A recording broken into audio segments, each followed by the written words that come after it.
Welcome to the Luxury Listing Specialist Podcast with Michael LaFido, where top luxury agents reveal their best practices, plus interviews with real estate industry influencers, thought leaders, and luxury marketing experts. You'll come away from each episode with new strategies and tactics to dominate high-end homes in any market. And now for the latest episode of Luxury Listing Specialist. Here's your host, luxury real estate expert, coach, and trainer, Michael LaFido. Welcome to another episode of Luxury Fridays. Technology, we had the gremlins jump up, but we are live, and we're excited to share with you some best practices on follow-up systems today. That's going to be the goal of today's show. So if you're watching, you're listening, welcome to another episode of Luxury Specialist. We have two special guests on today, but before I bring them on, you are in the right place, whether you're a newer agent or you're a seasoned veteran, whether you're with an independent brokerage or you're with a large franchise. We don't have a scarcity mindset. Our goal is to raise the bar across the industry, no matter which brokerage you're with. Today, we have two guests on, and we're going to be talking about best practices when following up with your sphere versus your past clients versus prospective clients. We're going to be talking about that today. And there's something for everybody, no matter what CRM you have. But we are going to bring our special guest on from Follow-Up Boss, along with a Tom Ferry top coach who is huge into developing systems within your CRM. That's what we're going to be talking about today. Just a reminder, you guys can always type in your questions. You can type in your questions in whatever platform you're watching, whether you're on LinkedIn, whether you're on Facebook, whether you're on YouTube, whether you're on Instagram. You can type in your questions, and we will literally answer them live on this show. Again, if you are getting value from our podcast or our live stream, please leave us a like, leave us a review. Our guests are not compensated. I'm not compensated. We're trying to bring value. And if we do a good enough job and you get one nugget that you can implement, I am asking for, if we've earned it, a 5-star review on iTunes, Spotify, Stitcher, or whatever platform you're watching. So we're going to bring the first guest I'm going to bring on. I'm really excited about today's first guest, and we're going to bring them both on, but not just at the same time. I want to introduce them separately. So this first guest I'm going to bring on, Andrew Dorn. You see Andrew there. Andrew, how you doing, buddy? Great, Michael. How you doing today? I'm doing excellent. So you and I have known each other probably for 8 or 9 years from when you were previously with Realtor.com, but Andrew Dorn is currently the vice president and national speaker at Follow-Up Boss. He's got over 25 years of experience in digital real estate and works directly with clients, users, and ambassadors of Follow-Up Boss. Before joining Follow-Up Boss, he was vice president at Realtor.com and had a lot of different roles with speaking, sales, and marketing. Seemed like whenever I was at a Inman event or various industry event, Andrew was there, and we struck up a friendship. And I'm a Follow-Up Boss client, but whether you're with Chime or somewhere else, again, there's going to be some value for you with best practices today. But again, Follow-Up Boss, Andrew Dorn, welcome. And I want to keep you on while I bring on my next guest. Again, we have two guest speakers today, and Greg Holthaus, who currently owns and operates 2 brokerages, and I'm going to bring him on camera so you can see his handsome face, and a property management firm where he owns commercial and multifamily portfolios with over 450 units in Illinois. He's an avid user of Follow-Up Boss and Ylopo in his business and his coaching. In 2016, he expanded his career and joined the Tom Ferry coaching network, where he has excelled and is currently a top Team Plus and Mastery coach, as well as a member of the Tom Ferry Speaking Bureau. He currently coaches top teams in 38 markets across the country, and over his career has coached some of the top teams in America in over 100 different markets. Both Greg, Andrew, thank you for your time today. Thank you for having us. Yeah, Michael, thanks so much for having us. One of the reasons I'm so excited about this topic today is that there is so much potential business in your database. And in order to access that appropriately and in a relevant way is something that where you don't have to spend for marketing. You don't have to spend for retargeting. You don't need to buy leads. I'm really excited. And Greg, I've got to know him over the last couple of years, and he does it so well with his team and coaches it. So thanks for having me.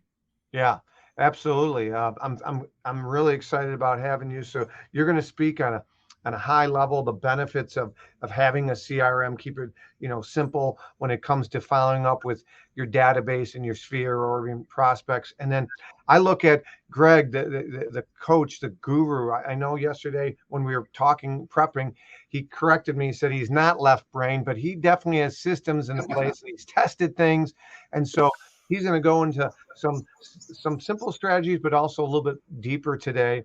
But let's first talk a little bit about best practices.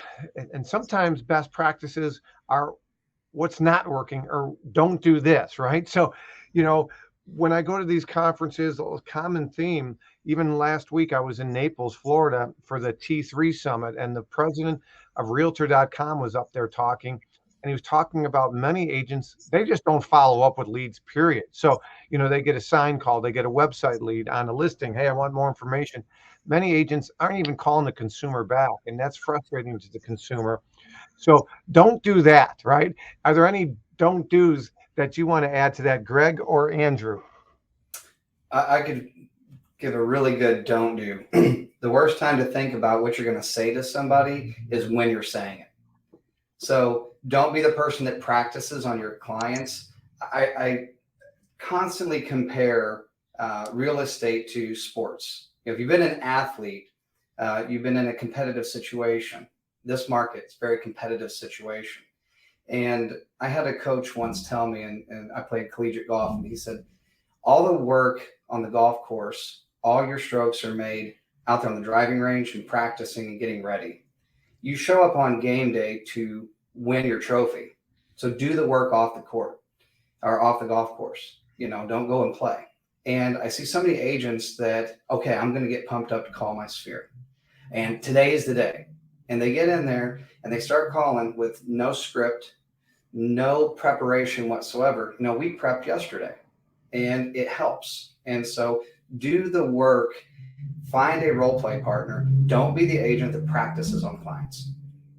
Great advice. Again, for those of you that are just tuning in on Instagram, or you're watching live or watching a replay for that matter, we have both Greg and Andrew. We're talking about best practices with Sphere and your past clients or prospects.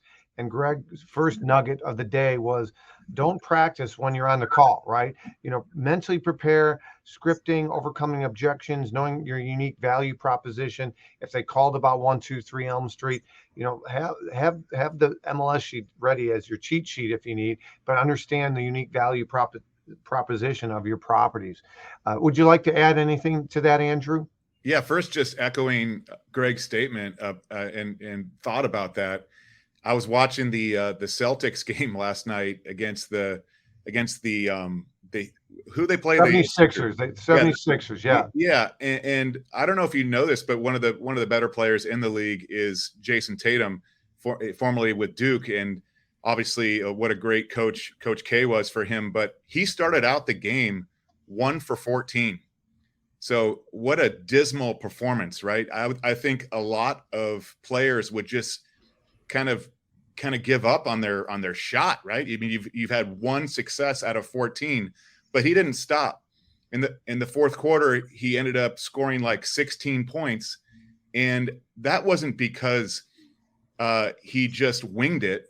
That's because of the hours and hours of practice that he put in and actually trusted himself. And so it goes back to what Greg says is why would you practice on your clients? That's an unbelievable point. And my don't, if you will, since we're on the topic of don'ts, is don't assume. Don't assume, especially don't assume that your clients know what you know. I've talked to so many realtors and brokers that sometimes that they have failure because they actually assume that this buyer, this seller knows what they know. In general, it's absolutely the opposite. You're the professional. You're the one who knows the market the best, the negotiation, the marketing for the home, all those things. And so if you find out the base level of knowledge that buyer or seller has and meet them there and don't assume they know something, it will go a long way, and you'll be much clearer and accurate in your presentation, if you will, and your kind of demeanor of how you work with them. So don't ever assume. And that's a reminder that I actually give myself on a daily basis. And I see this by Michael. Right? Don't assume, because it makes it out of you and me, right? You know what they say about that. That's a good one. Yeah.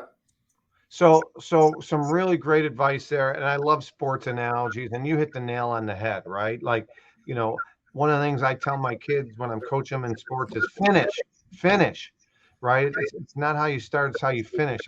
Anybody could, be excited about the baseball game this weekend if their team is 5-0, but when you're 0-5 and you're struggling, those are life lessons. So some really good stuff there, guys. So we're talking about do's and don'ts. So that's a don't. Let's talk about some best practices for speed. Okay. So the first thing you have to do is, in my opinion, is know what your value proposition is. So many people ask, what's your value as a realtor? What are you offering to the consumer? And this is something that I've really been driving home with my coaching clients. And that is, when you call someone that you have to be able to offer a service, whether they're buying or selling now or later. And it's been proven by many of the aggregators out there that there's one thing that people want to know about, and that's their home value.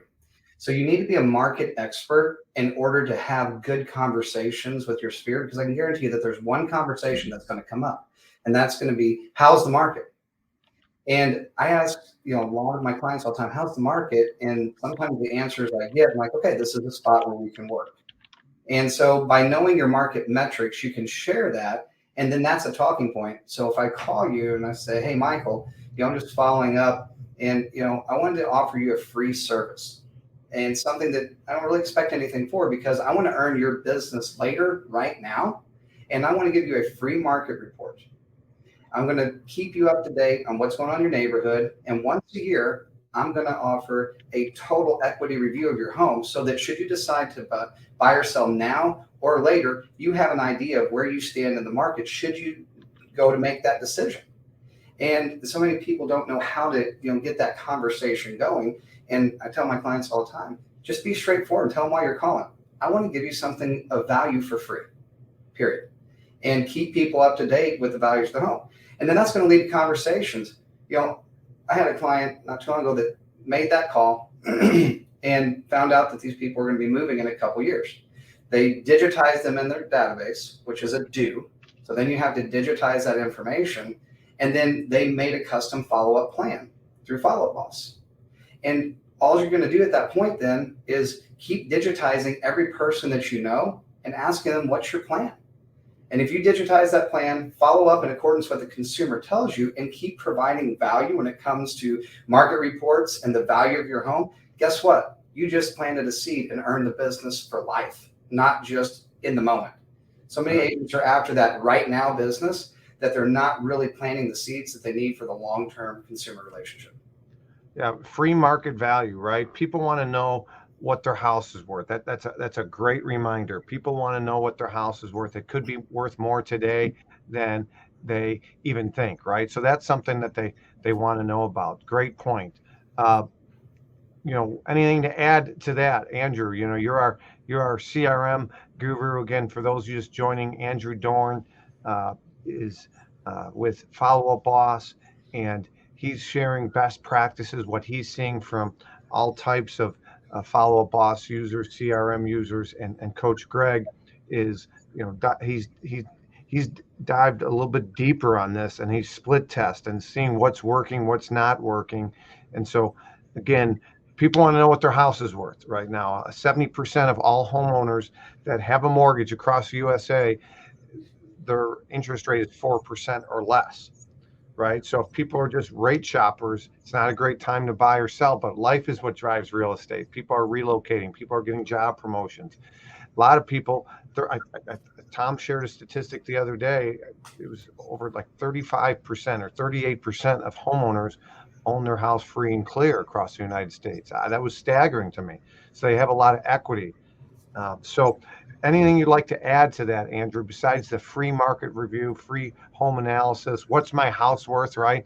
I teach agents all the time. The most listened to radio station the consumer listens to is WIIFM. What's in it for me? And so as a consumer, people love HGTV. They love their house. They probably curious. Hey, we heard we're in a recession, maybe, or market's slow, market's hot. What's my house worth today, May 2023? Well, first, I just want to say another thing we shouldn't assume, right, is they know the value of their home.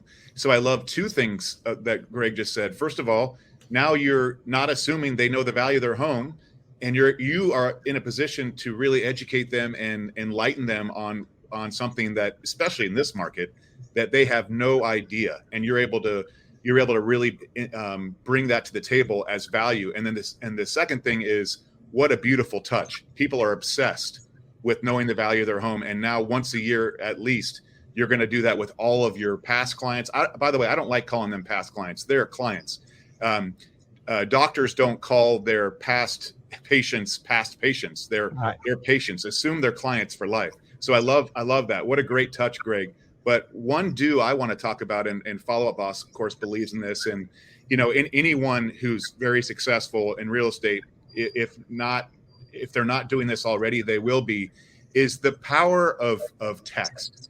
So, and of course we have that within Follow-Up Boss. A lot of CRMs have that, but the open rate right now across the board for text is 98%, give or take maybe a percent. The email open rate in the real estate industry is between 25 and 30%. So leverage texting, leverage that as much as you can. And if you do send a very valuable email, for example, Greg, let's say one of his clients he coaches is doing what he says, which is a annual kind of market update of what the home value is of their property. Go ahead and text them that you sent the email. It's a strategy called double tap. So you send that email and say, now, hey, did you get that very interesting information about the value of your home in a text? And now that let's say it's the open rate's 25 to 30%.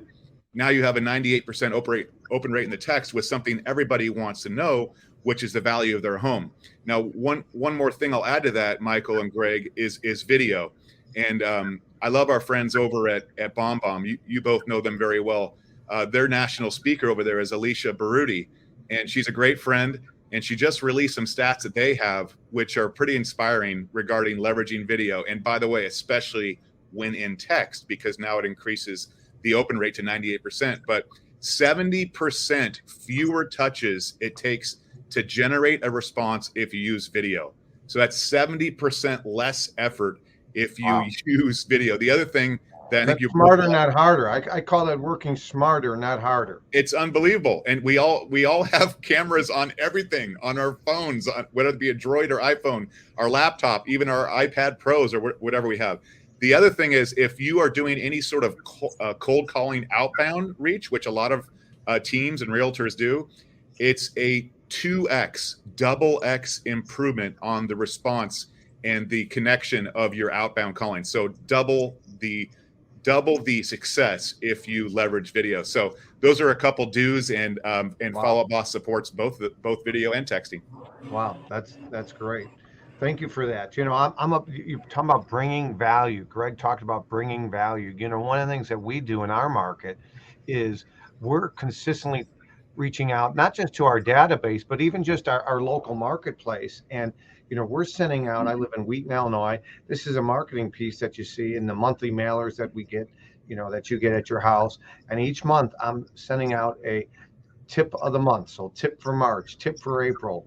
May's just hit my mailbox and hit everybody, single family home that I live in my town, Wheaton, Illinois. Every month they're getting a tip of the month where they can scan, they can watch an educational video, and you're bringing value, whether it be a tip for a buyer, tip for a seller, or market update. We also offer on the backside an option where they can find out what their house is, an instant quick home valuation. There's evaluation, in other words, fresh eyes analysis, and then free home valuation make it quick, make it simple. I've even seen people say, text your address to this number to get an instant home valuation. So imagine you type in 123 Main Street, and you as an agent, you're getting these addresses. A, you have their mobile number because they just texted you from it, and B, you have their address. All right, so we're talking about best follow-up to your sphere and your past clients. So video is huge. You talked about video. Okay. What else are you seeing, Greg? I mean, you're coaching some of the top agents, some of the top teams from different states, different brokerages, with Tom Ferry coaching. What are you seeing best practices with sphere and past clients besides consistency? Right. So, as Andrew was speaking, I'm jotting down notes. I'm like, oh, I want to build on that. I want to build on that. And could you talk up just a little bit? Oh, sorry. Is that better? Yeah. Okay. So as he was speaking, I'm jotting down notes. I'm like, oh, nugget to build on. And the word marketing came to mind when he was speaking. Okay. So in Tom Ferry, we always talk about marketing, advertising to create awareness. And whenever I saw your QR code, this brought up a conversation I was just having last night. Does anybody remember pre-COVID what you had to have on your phone just to read a QR code? You had QR code readers. Right. How it's embedded in the camera, like how far technology has came. So best practices is you have to market to the people to create awareness, because that awareness makes it easier to have better rapport, and better rapport leads to trust. So that when you call, they've seen what you've been doing. They see examples of how good you are at staying in touch and the value that you have. And so as you're marketing, though, this is where, I love Andrew's point. Everybody's a client, but the segregation of past clients in your CRM versus sphere, the reason to do that is the marketing message is different. So you might be doing 2 emails a month to your sphere, or a postcard or a newsletter, but you might tweak the message to a past client of 7 years versus a sphere person that we define as someone that but you've yet to transact with. So whenever I'm coaching my clients, I tell them, segregate your sphere. Find that top 10%. If you're at a party and you say, man, I'm having trouble with my car, I sure need a good mechanic, and that one friend that's across the room comes flying over, we all know him or her, is like, oh my God, I've got the best mechanic in the world, you've got to use my mechanic. I want that person in Follow-Up Boss, tag top 10%. Sphere, tag top 10%. And then that's a person that I want to be saying, hey, you know a lot of people. Can I utilize you in some social media strategies? Would it be okay if I just tagged you in a post or mentioned you where you could participate and bring my relevancy up? So that's a great practice. And it's kind of more of a strategy, the advertising, then the advertising and marketing, and then the reach out, establishing kind of your set of groupies, making those calls, interacting with them in social, and then calling everybody individually with the right message. If it's a sphere that you've never done anything with, going back to my first example, hey, can I do a home evaluation for you for the first time for free? But then establishing that expectation of future communication with your past client as soon as they leave, that, hey, I'm not just your agent right now, I'm your agent for life, and here's how this works. You bring up a good point. You can't communicate, or touch, when I mean touch, call, email, handwritten note, drip campaigns, whatever. You don't touch everybody the same. Segmenting, you use the word segregation, whatever you want. Segmenting your database differently, right? So you talked about the top 10%, that guy that knows somebody. I got a guy, that person that knows everybody, that the mayor of their town. That's somebody you want to be in good with, right? You want to bring value to them. You got to figure out what they do for a living, and it can't be a one-way street, right? Reciprocity. I had Michael Mayer on, who is 7 levels of communication and referral guru, and it's what he talked about. It's got to be win-win. And but you brought up a really good point. So, segmenting your database, communicating differently with the top 10%, those people that are well connected, that they have your back, and they're a big advocate for what you do. So some great points there. Andrew, would you like to add anything to that? Well, I just think Greg makes another great point about how fast technology is advancing. It's unbelievable. He used the example of how just the camera now within your phone will scan a QR code, and it continues to. I think technology is moving faster and faster. And one of the things that I'm very excited about talking about is this buzzword, and something that's very real is AI. And I know Greg is definitely involved in a big way in that. And I look forward to how Greg is using that in his practice. The one thing about Greg is not only is he a coach, he runs a very successful team and leverages a lot of systems to do so, including systems that are leveraging AI, which is going to become more and more prevalent. Well, that's a perfect segue into the next topic I want to talk about today, and it's artificial intelligence, AI. For those of you that aren't familiar, artificial intelligence, and simple yes or no, or maybe it depends. I don't know. But Greg, I'll start with you. AI, yes, no. If the answer is yes, then when? And we'll go deeper into when. Or how are we going to use AI? Yeah, or how. So AI is a hot issue. And so I'm going to be biased to humans and say, I believe humans do everything better. Now, AI is a tool that can help us to be better in certain arenas. And this could get really technical. This could, I'll try to keep it as simple as possible. Okay. Not all AI is created equal. So my first recommendation on AI is do the research, and whoever you're utilizing, ask for referrals of people that are having success with their particular AI system.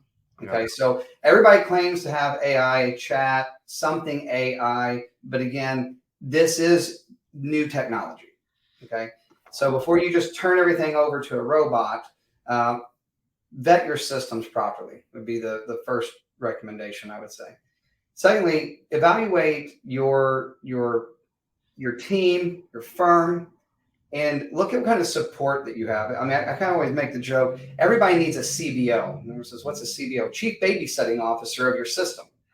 Someone that sits there and just watches over it, because when you do get a robust system, the last thing that you want is the AI chatbot to have a great conversation with someone and then leave them hanging, and you, the human, still doesn't follow up, even though the AI communicated with Follow-Up Boss, created a chat, made a priority lead alert, but yet you still didn't do the work of being consistent to go in and check it morning, noon, and night to see where those conversations are.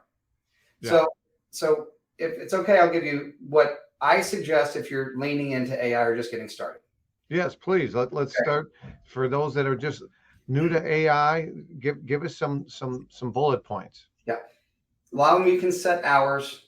A lot of them you can say, okay, just during these times, but make sure that if it's in your calendar to check. That's the first part.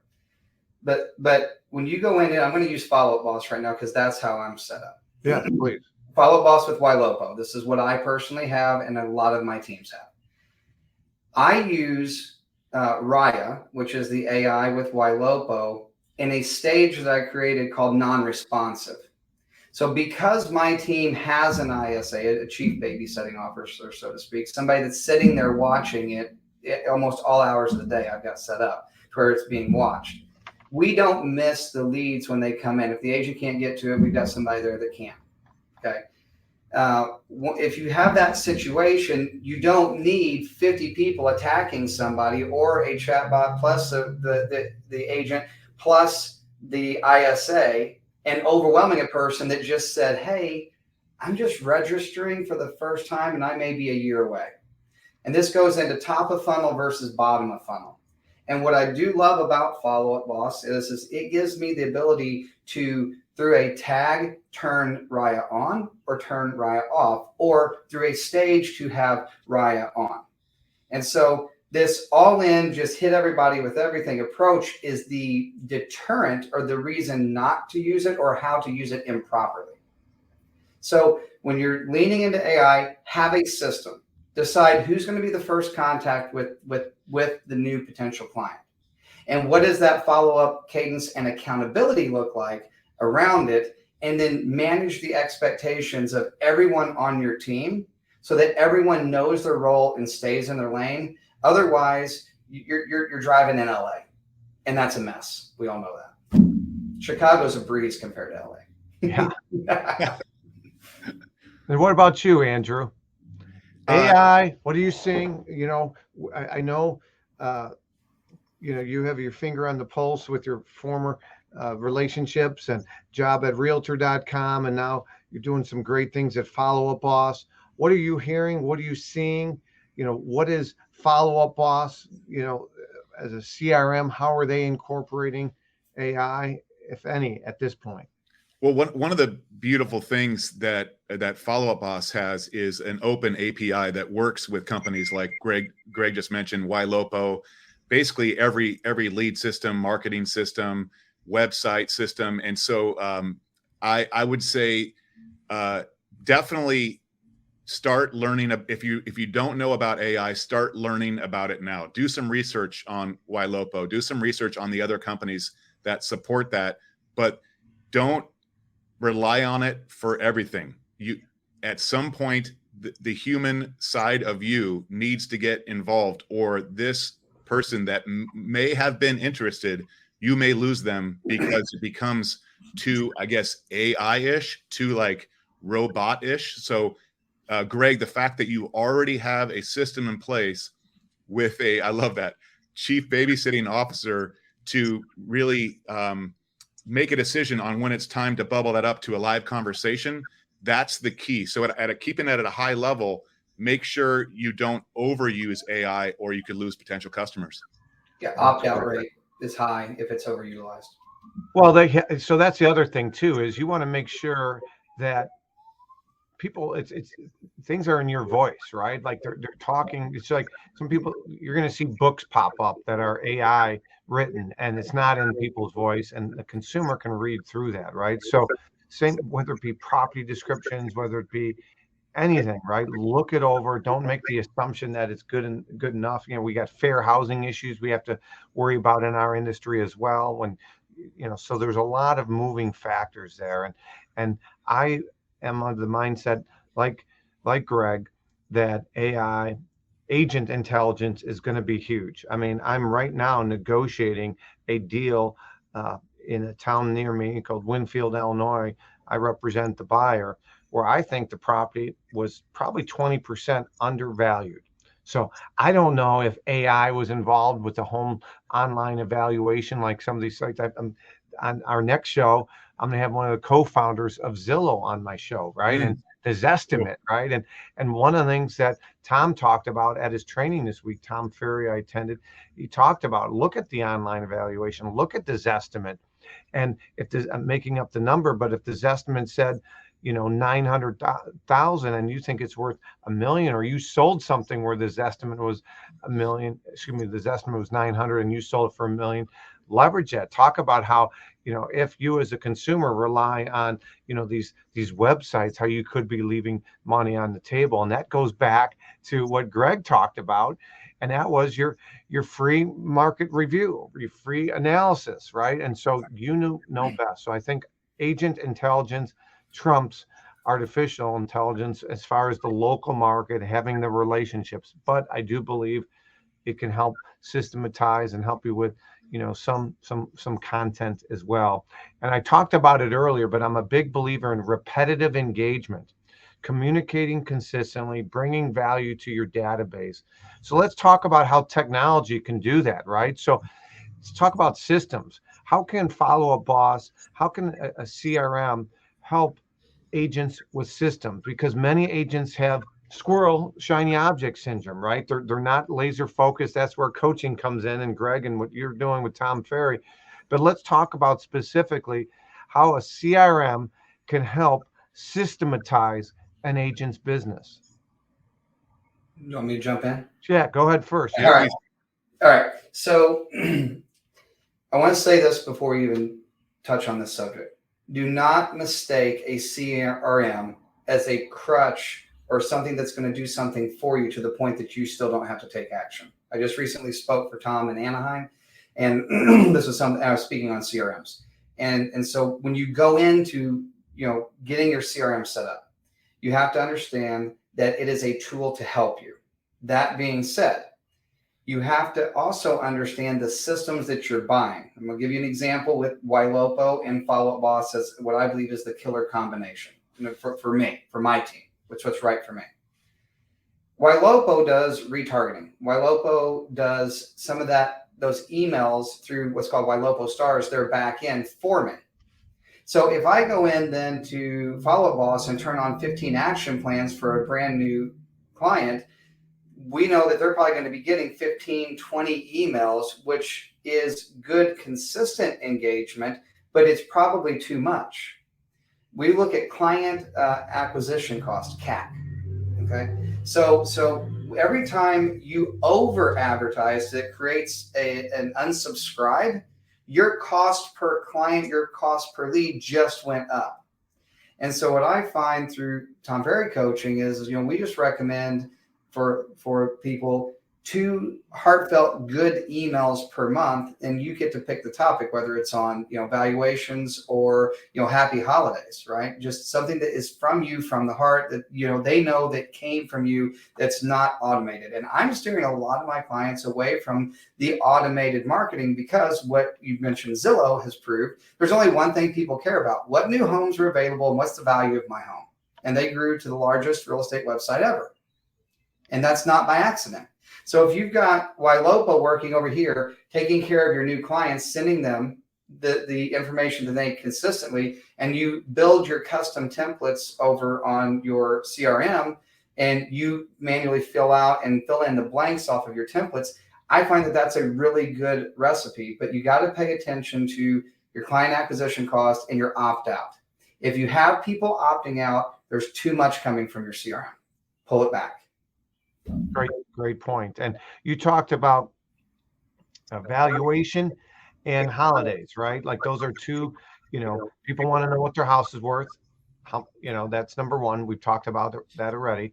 But also, we're coming up on, when we're doing this live stream, those of you that are going to be listening to our podcast, it would be past, but you got Mother's Day, you got Father's Day, you got 4th of July, you have Memorial Day, you got Labor Day. These are non-religious. Most people, most backgrounds, most cultures celebrate these, right? So those are all safe touches, right? And then going above and beyond, right? Going above and beyond.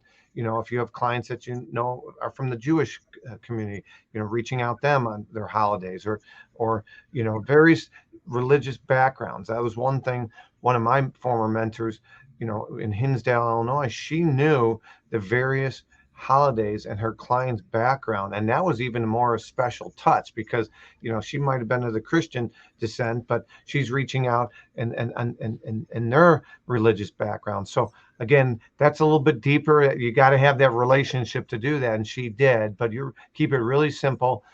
What's my house worth? And reaching out. We got Tom Ferry's, we got the Buffini's, you got all these various coaches, that it begins with relationships. Your sphere of influence is your gold mine if you communicate with them effectively and consistently. But Greg, you said not too much, right? So in other words, you can't put them on some drip email. I opted into some email recently where I got 5 emails within 3 hours from this company. Like, nothing like delete or unsubscribe, like 5 emails within a few hours. So Andrew, would you like to add to that? Yeah, Greg, great points there. And regarding CRMs, not all CRMs are created equal. There's a lot of systems out there that do multiple things. Like you'll have your CRM, but they also do your website for you, or they do your retargeting, or they do your marketing, or they generate leads.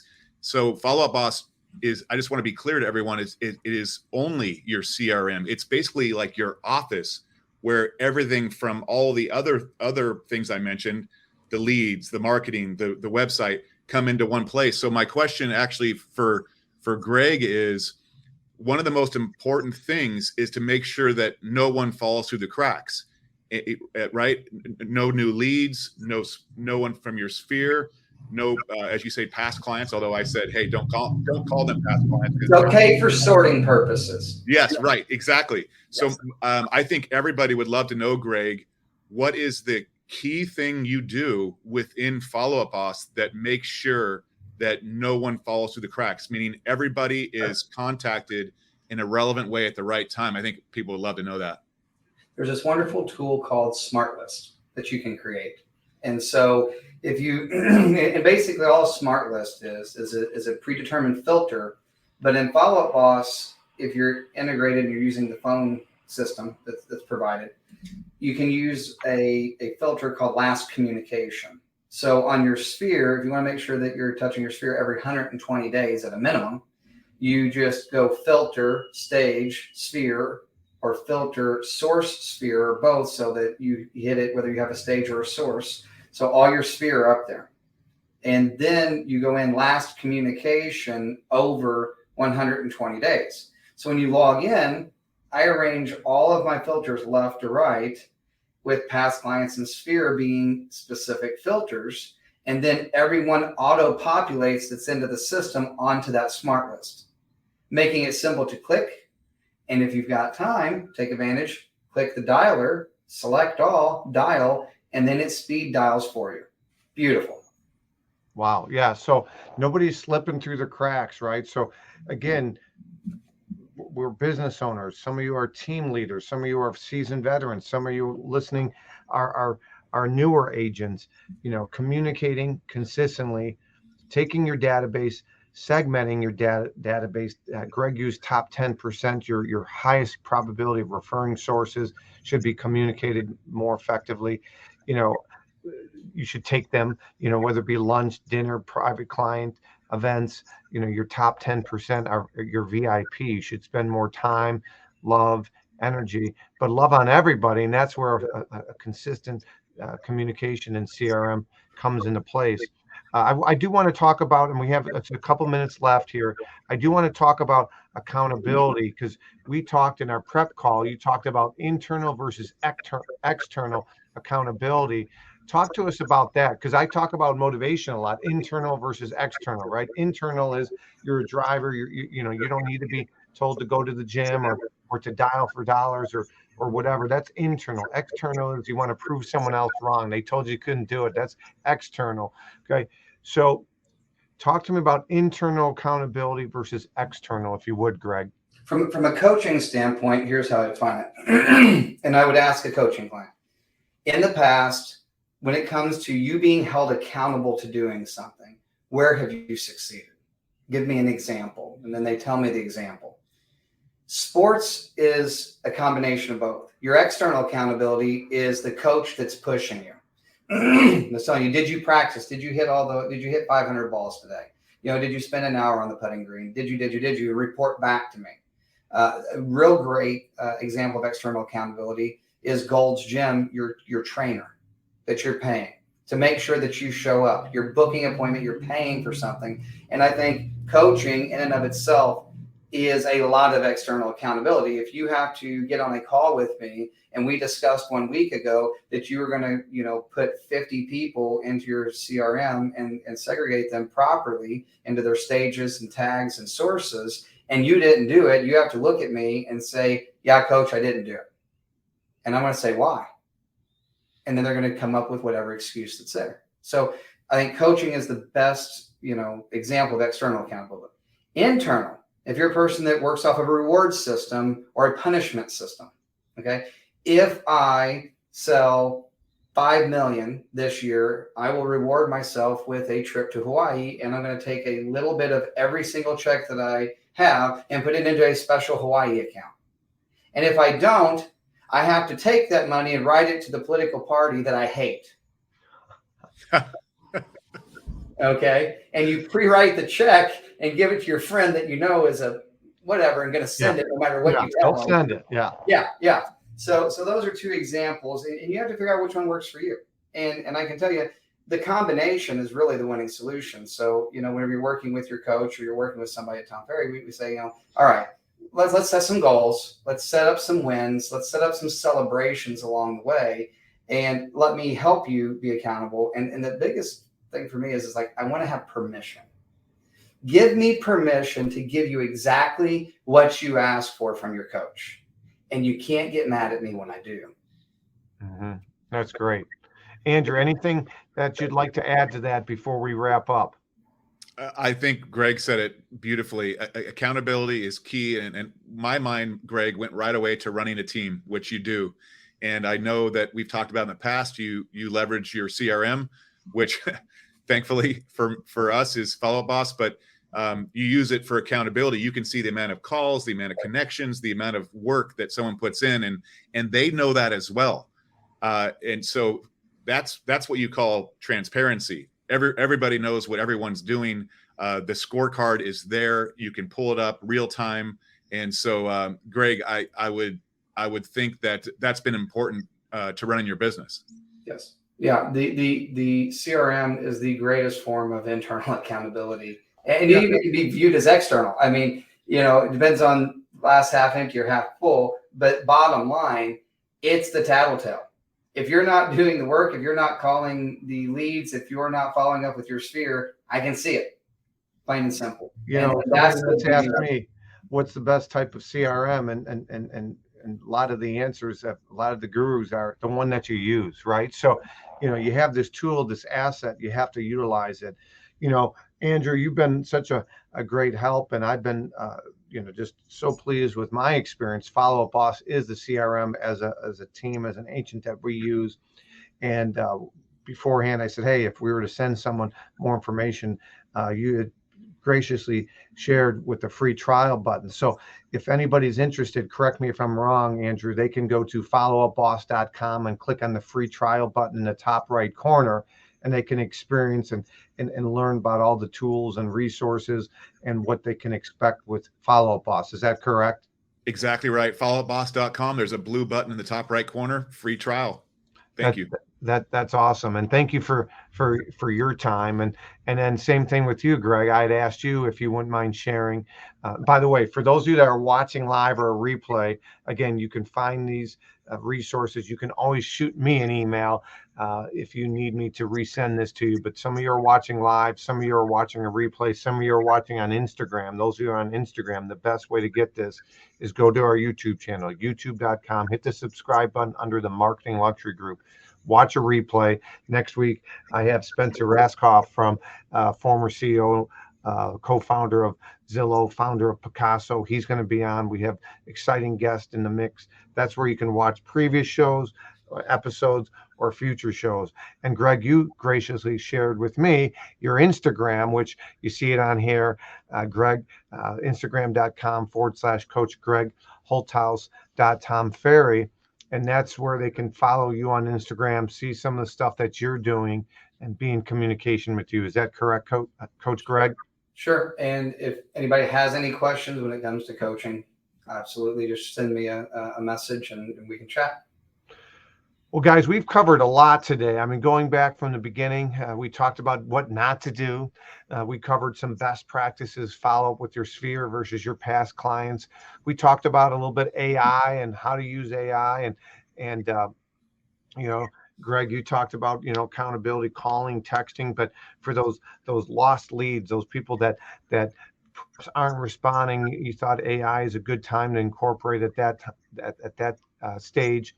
We talked about internal and external accountability, right? And coaching is great for external accountability and rewarding yourself internally. So some great nuggets. I got my friend down in Texas, Wally, said, some great things about all of us on here as well. So again, if you guys are getting value from Greg, if you're getting value from Andrew or from this podcast live or replay, please let us know. Leave us a like, leave us a review. We greatly appreciate it.